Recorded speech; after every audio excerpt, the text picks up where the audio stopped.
after a strange object was spotted in Zimbabwe.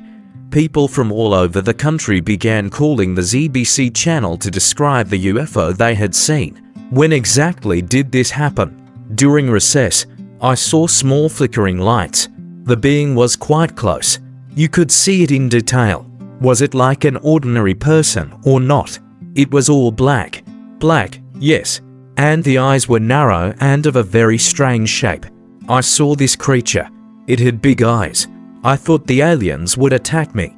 Attack you? Why? What if they abduct us? I'm scared. Damn scared. I'm terrified. Do you think the children are telling the truth? I don't want to think about it at all, because otherwise I'll have another sleepless night.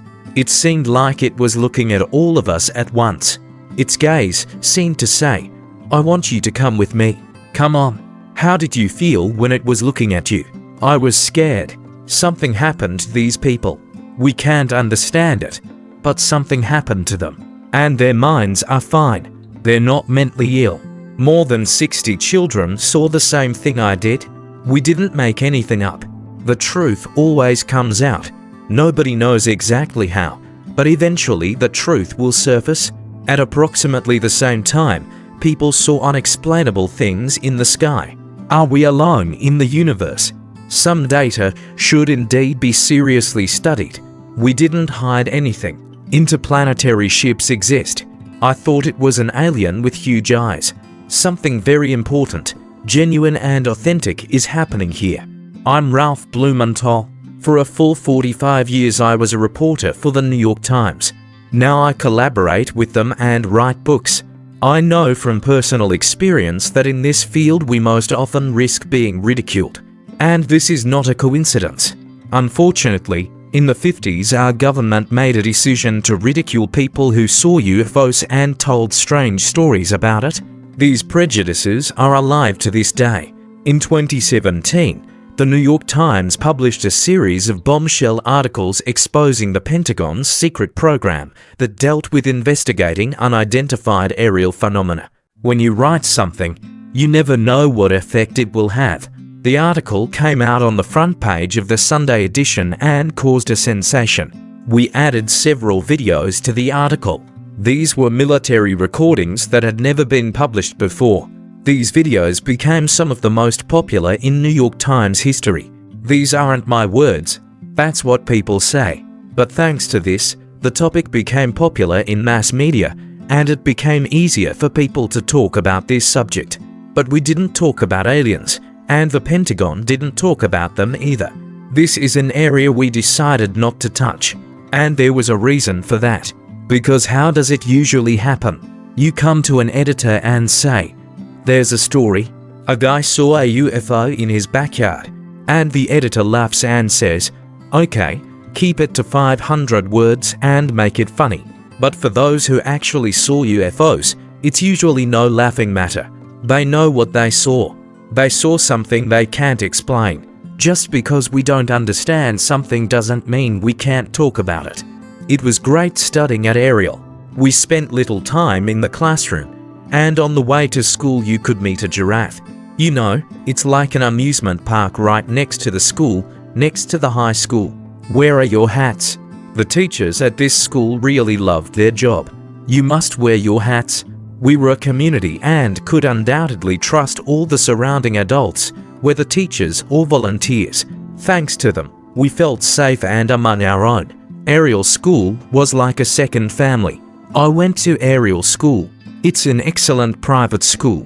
Quite a lot of time was devoted to studying the Bible, explaining many things from a Christian perspective.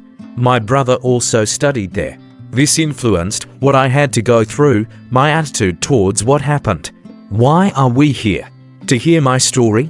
And what is your version of events? What I saw on that very day? It's time to tell the world about it. September 16, 1994, we had just gone out for recess. I was in 6th grade. The teachers had some kind of meeting, and Solma and I went to walk around the grounds. I remember we saw a bright light very close, right above the grass. Solma and I became curious about what it was. It sparkled very brightly and kept appearing and disappearing. as if our eyes were deceiving us. And then my friend Emma she was standing next to me. I saw this thing hovering above the ground. It was big, and small ones were circling around it. It seemed like they were exchanging spaceships. They were like ants, doing their business, whatever it was. And the ships were right here. One was big, a shiny silver disc with lights. There were lights in the lower part, as if. Then I saw some kind of door. I blinked and saw this being at a distance of 1 or 2 meters from me. And suddenly it was there, standing right in front of us. The day was clear and sunny, so it was hard to confuse it with something else. The being stood in this very place, no further, and you could see it well. Its clothing was black, tight-fitting, like a diving suit, and it had a very large head, oval, with a pointed chin. It tapered like this, similar to a diving suit. It had big eyes. That's all I saw. Huge eyes and a black body. These huge eyes that were impossible not to look at. And as soon as we made eye contact, everything around just disappeared. What scared you? The noise. What noise that was heard in the air? Noise in the air, yes. What was it like? Like a roar, buzzing, humming. What kind of noise was it? Like someone playing a flute. No one touched me physically, but I felt that this gaze felt all over my body. That's when I started to feel their message. Thoughts just penetrated directly into me, into my consciousness. These weren't conversations. Rather, it was practically telepathy. I experienced. I was overwhelmed by an understanding of the importance of the surrounding world, awareness that we must make the environment our main priority and make all decisions taking into account the interests of the environment.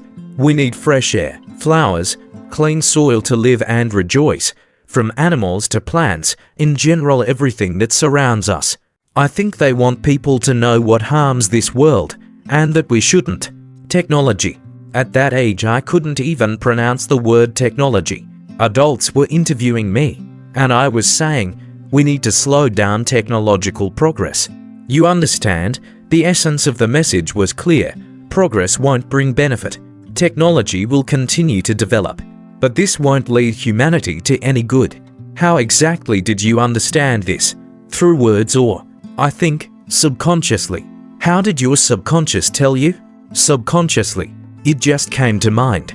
I had never felt such an interconnection before. Unfortunately, what happened next was no longer so peaceful and pleasant. The last time I was here was about 20 years ago, maybe more. That was right when I finished Ariel School. I remember my mother wanted me to come here. It's so wonderful in nature. Dallin, former student. Did you see a UFO? No, I didn't see one. I made it all up. My friend and I were discussing how to skip Shona language class. We had friends who were indigenous Zimbabweans, and Shona was their native language. We needed to pay more attention to the language. I didn't know it well, but I tried to skip Shona lessons by any means possible. We came up with a crazy idea that probably couldn't work. I don't see it now, but at that time there was a stone there, a shiny stone. It gleamed so brightly in the sun. I pointed at it and said, "That's a spaceship. There are aliens there." And the younger kids were like, "Really?" And I told them, "Yes, aliens." Half an hour later, all the children were talking about it. They were running back and forth. The whole school was in an uproar. It could have been a split second, or it could have been 10 minutes. I only know that when I was able to let go of Emma's hand, chaos reigned on the playground. About 60 children saw the same thing I did. Short, with long arms, strange greenish oval head, very big eyes. And I was damn scared. I was terrified.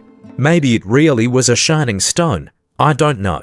But there definitely weren't any aliens there. What if they cut off our heads with lasers and all that? I was in a panic. Why would aliens appear at school and not contact anyone? They came from other galaxies. You wouldn't risk flying thousands of kilometers to talk to children. I didn't try to understand what would happen next. Why are they here? I don't think I even looked back because I was scared. I couldn't believe my eyes. All these people were pointing at the stone and saying, "It's a UFO, this happens with children." They play imaginary games and imperceptibly begin to sincerely believe in everything. It definitely wasn't a stone. I know what stones look like. Of course, someone will ask what else could it have been. Maybe it was this or that. And maybe I didn't approach it or touch it. But it definitely wasn't a stone. No, if something like that happened, I hardly would have just stood and looked at this stone. I would have approached the alien, would have climbed onto the ship. After all, when else would such an opportunity present itself to approach a real alien? People argue with me. They say I'm a liar. They say a lot of things. First of all, I must be honest with myself.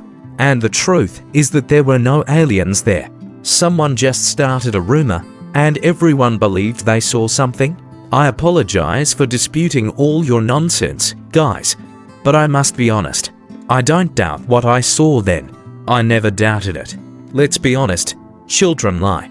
They're not as innocent as we'd like to think. So 60 people lied. Yes, 60 people lied. It was 1994. I had just finished a case about sexual abuse against the Catholic Church. I was sitting in my office when a very famous lawyer from the western part of the country called me. He said, "I have a case for you." And he told me about a Harvard professor who believed in aliens. Head of the psychiatric department at Cambridge Hospital, received a Pulitzer Prize, created the first outpatient psychiatric hospital, did enormous work, and now he's talking about some phenomenon involving aliens. And we don't understand anything. I thought he probably needed help from a good psychiatrist, but I was told that he was a staff member and a secret hearing was about to take place in the Harvard committee, and they would strip him of his position. As I was told, this was the first such case in Harvard University's 350-year history. I became interested. He needs to be taken seriously. He received a Pulitzer Prize, built the psychiatric department at Cambridge Hospital from scratch, the crown jewel of Harvard's university clinics. Traditionally in psychiatry, if a patient comes to you and claims they had contact with aliens, you automatically assume that this person is most likely a psychopath. That was my reaction when I first heard about this case. John conducted more than 150 conversations with people who claimed they were abducted by aliens, and I spoke with about 7 to 10 of them. They all suffered greatly because no one wanted to listen to them. People considered them abnormal. John believed that they were mentally healthy, but they had trauma. As far as I could judge, and this was later confirmed, none of the 90 people I spoke with had mental illnesses that could explain this. When they describe something similar to what others describe, we say, yes, that didn't happen, but what did happen? What occurred? That's what John said. Did you yourself want to believe them, or were you a skeptic? I was a skeptic. I believed that such things were impossible. It simply couldn't happen. Such intelligence cannot exist in our universe. There must be some other explanation for all this. So let's find it. Let's carefully study all the details. That's what I would like to see. John becomes a celebrity. He appeared on all talk shows, everywhere in his wrinkled suit and stained tie. Over the past 4 years, Dr. Mack has examined hundreds of patients who claim they were abducted by aliens. Dr. Mack is a respected professor who teaches at Harvard University. Harvard psychiatrist. Harvard psychiatrist. He spoke directly. Harvard couldn't tolerate John appearing on television and linking Harvard with such a controversial topic. As a psychiatrist, I cannot explain this pattern. After the commercial, Sharon will tell about the fear she experienced when encountering an alien. At Harvard, they believed that John made a mistake, that he shouldn't have accepted these patients without treating them with medication or intensive psychotherapy, that they are mentally unhealthy, and that by listening to them and not doubting what they said they experienced, John was only harming them. Hundreds of thousands of people across the country, and according to polls, possibly even millions, found themselves in a very similar situation. They didn't know each other. The details of their stories weren't in the media. They gained no benefit. They were ashamed. That's the most important thing. Learning what happened even to children aged 2 to 3 years old, I ruled out any personal explanations. And as I already said, these people had no diagnosed mental disorders, which means they really went through this.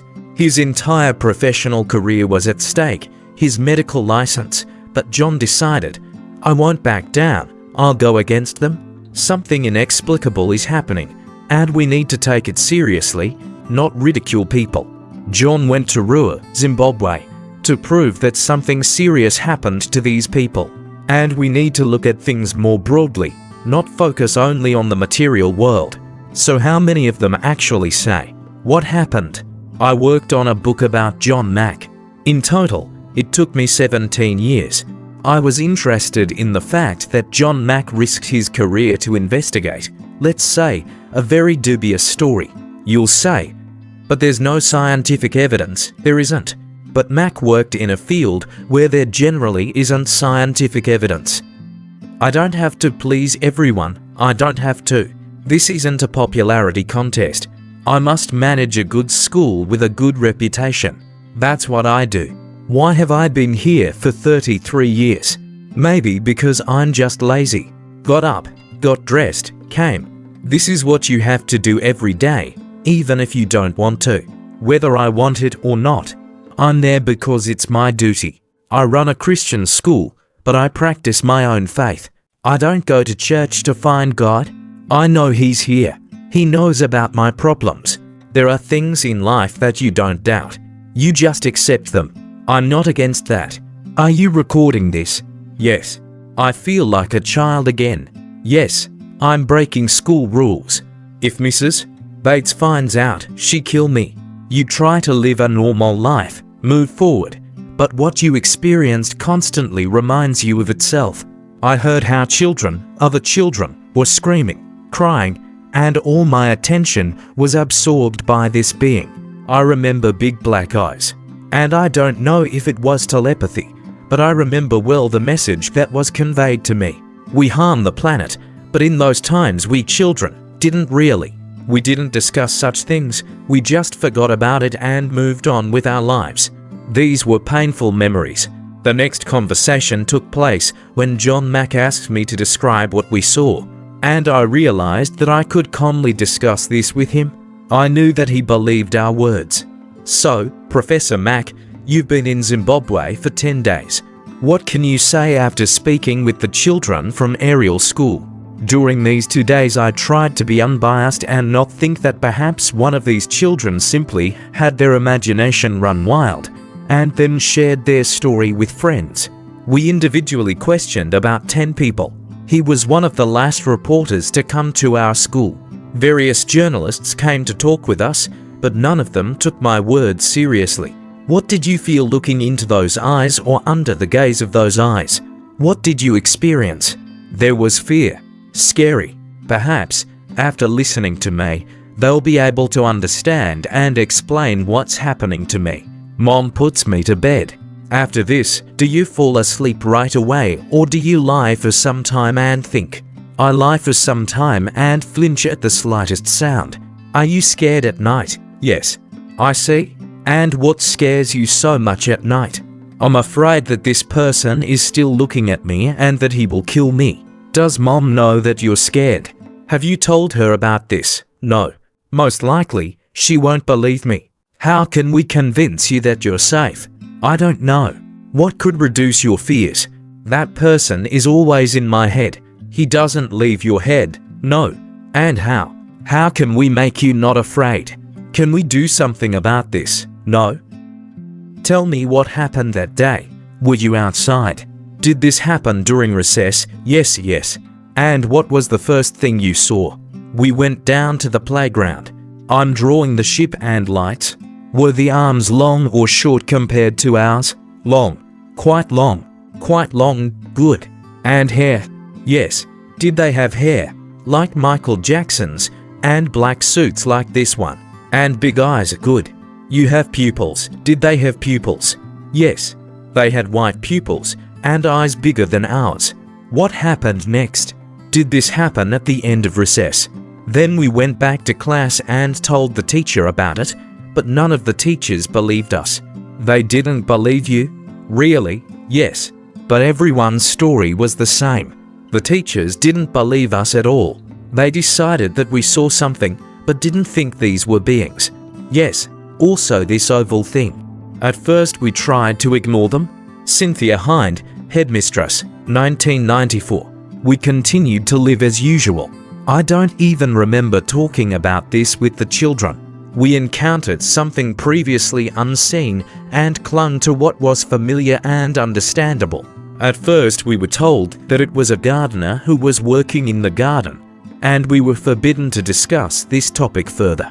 I'm skeptical about children because they can convince themselves that they saw something and then agitate everyone else. They didn't see anything. I think someone made up this story.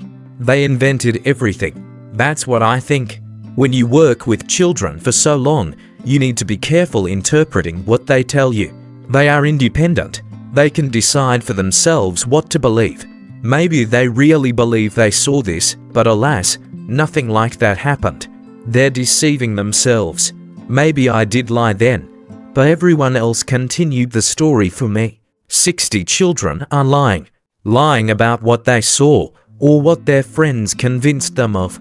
That's quite a lot of children. If I have testimony from 5 teenagers that a teacher or priest is breaking the law, this is considered very strong evidence with which I'll win the case. Here we have a whole 60 people describing the same event, and we don't take this into account. This kind of evidence carries great weight in legal circles. In court we trust eyewitness testimony. Based on it, a person can even be accused of murder, sentenced to death, and have the sentence carried out. Mack said, "This is my job. I'm a psychiatrist. I constantly communicate with people. I can see when they're telling the truth and when they're not, when they're making things up." When people told Mack the details of these stories, according to him, they behaved accordingly. In other words, they didn't hide the horror they experienced at that time. And he was firmly convinced that something like this isn't easy to fake. You know, this is hard for me because of this. Why? Because I don't want to believe it. I don't want to. All these people very emotionally expressed what was significant and important to them and what frightened them very much. As a psychiatrist, I believe they really experience all this. I wish they would talk to us more, ask questions, and not make us feel crazy. I didn't talk about this at home because my father didn't want to know what was happening. He didn't want me to shame him. My parents said directly, "No, you didn't see that." We were afraid of punishment. It's not about what we believe, it's about their personal experiences and how the adults around them perceived what they said. And it seems to me that this is one of the fundamental principles of education.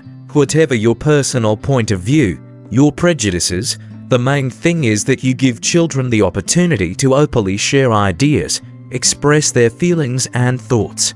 Because of this I lost friends. For them I was touched, who refused to admit that it was a gardener, because I claimed that everything was real. At this stage there was a lot of public condemnation.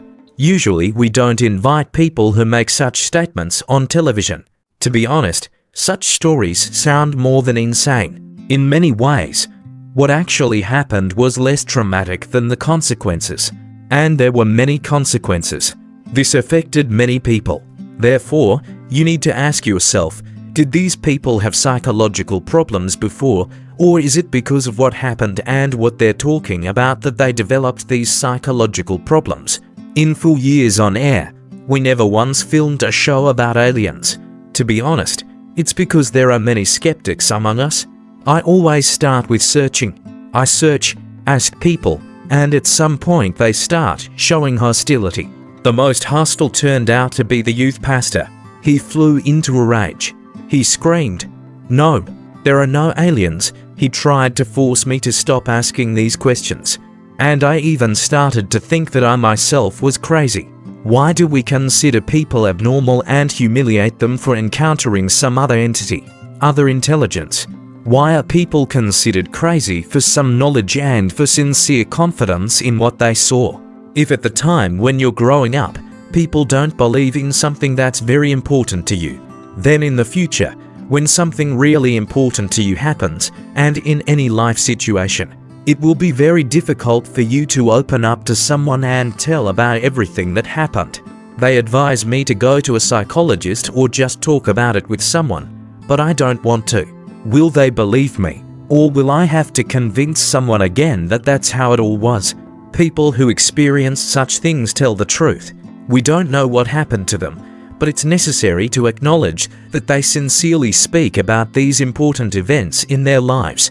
And then, how is this different from our knowledge that we believe in God and all kinds of spirits?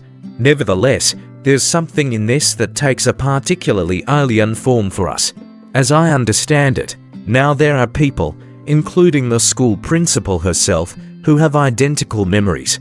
I can't say exactly when this happened to me. It was after the children's story and before Professor Mack's arrival, but I didn't talk about it. It happened at night, in the bedroom. Suddenly I found myself on a ship, on a narrow bed. Too narrow for my size. I thought, the main thing is not to fall off it. So narrow. Around me were little people, humans, aliens. They said, don't look up. But I looked, because that's who I am. They inserted something into my navel, possibly a microchip. Then a bright light flashed, and they left. Like in a movie. Yes, but it wasn't a movie. This is my experience, and it's nobody's business. I decided I would deal with this myself, but in the end I got hooked on Prozac. I became uncomfortable at school. I even thought that perhaps I shouldn't live in this world anymore, up to thoughts of suicide. I don't know, but I would never discuss this with Professor Mack or anyone else. I preferred to stay in the shadows.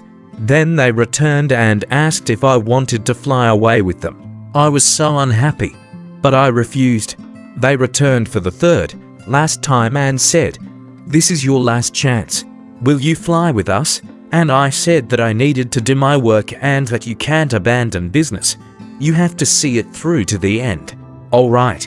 Hello. How are things?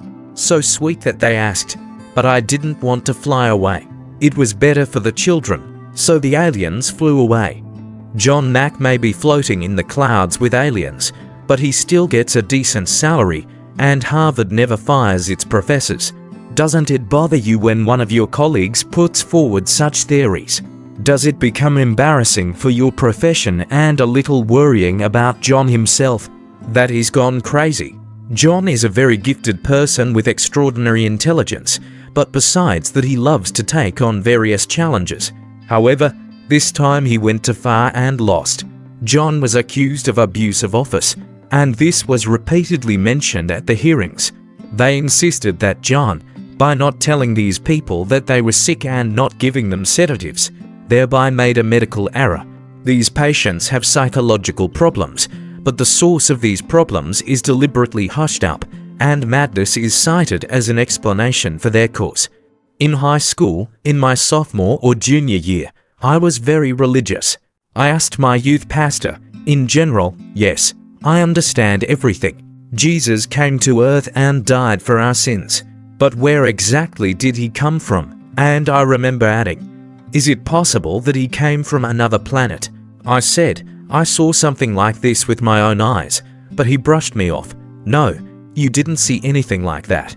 People directly told me, no, you didn't see that. I remember how once a white pastor told me, you know, everything you experienced in childhood is completely unimportant. Whoever you are as an African, that's also unimportant. He said just like that, it doesn't matter. I can't be a person. And in this huge world where there are so many different people and languages unlike each other, you deny everything because it doesn't matter. After that I decided to set out on a journey, ask questions and seek answers. If they've been lying to themselves for so many years, perhaps someone should tell them, this didn't happen. Wake up. So they could finally heal from the lie they've been repeating for so many years that they even believed it themselves. I tried to hide this for about 20 years, tried to restrain myself. As a result, I lost most of my childhood, lost many childhood memories, because I didn't want to reopen the wound. It was too painful.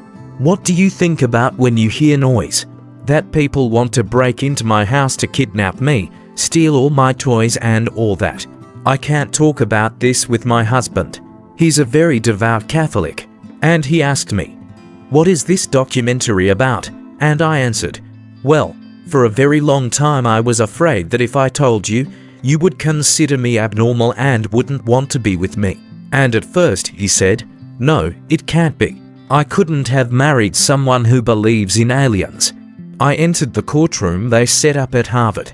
There was such a large semicircular platform where 3 doctors sat. It resembled a tribunal. We collected written testimonies and statements from people who claimed that John saved their lives. Some of them could have committed suicide if not for John. The adults I trusted didn't listen to me, and John Mack didn't need to be convinced of what we saw. And I know perfectly well that he was also mercilessly criticized. This whole story didn't end quietly and peacefully, and he had to fight for us. This lasted 14 months. All this time the hearings continued. Of course, during this time details leaked out. People were outraged that John had to go through this. I think this information leak was one of the reasons why Harvard decided to back down. I'm quite hard to hurt. And of course, I expected that if you stir up this hornet's nest, shake their centuries-old foundations, then the empire would strike back. People in high positions understood that this was nothing more than a witch hunt and put an end to the trial. This inspired hope. I felt such relief. We left convinced that something unusual happened here, a unique event in UFO history, and if anything, can convince the conservative public of the existence of, as the director said, extraterrestrial intelligence, then only this remarkable event. He was a rare person who had the courage to take on this strange question, a question that still remains a mystery of our time. After all, no explanation for what happened has been found. What are UFOs? Do any beings have any relation to us? These questions are among the most complex and confusing of our time. Similar to questions: what happens after death? Where did the universe come from? What was before the Big Bang? What was before that? Where did everything come from? In the Shona language there's a word Zvikwambo. With the advent of the church, it began to be given the meaning saint, but its original meaning, before the church appeared, was something very mysterious, something inexplicable, but real. It exists, and you interact with it. Having seen an alien, I was able to find my Africanness, my own belief system, culture and spirituality. I believe in this because I saw it. This is our common story, a story we're proud of. If you want to talk about it, then talk. If you don't want to, don't. But this is your story too. This is a very important story, but not because of what happened. This is an important human story. Simply put, people went through this. This is empathy. I see everything from your point of view. Then paths may diverge, but this is what makes us human. Some decided to dig deeper. Others simply closed themselves off so as not to think about it. Some perhaps found understandable answers for themselves, and for some, this is still a puzzle piece that doesn't fit anywhere. Those who were there that day said, "This never happened." And that's also normal. That's also a choice. We still have much to learn about what surrounds us. I didn't even realize that I could have a negative impact on the environment. Thanks to this message, I looked at my place in our world in a completely new way. It was so educational, I was able to realize how limited I was in my thinking. I didn't want to admit that something exists in our material world that doesn't yield to my understanding. Most people would ask, "Are we alone?" But that's not the main thing. You need to ask, "Who are we?" Maybe then we'll start to understand that someone else is looking at us, and think about who they see. That day at school, 62 children reported seeing spaceships and extraterrestrial beings. 10 years later, John Mack was hit by a drunk driver. Mack died on the spot. Mack and many others believed that encounters with aliens were the most significant event of the 20th century.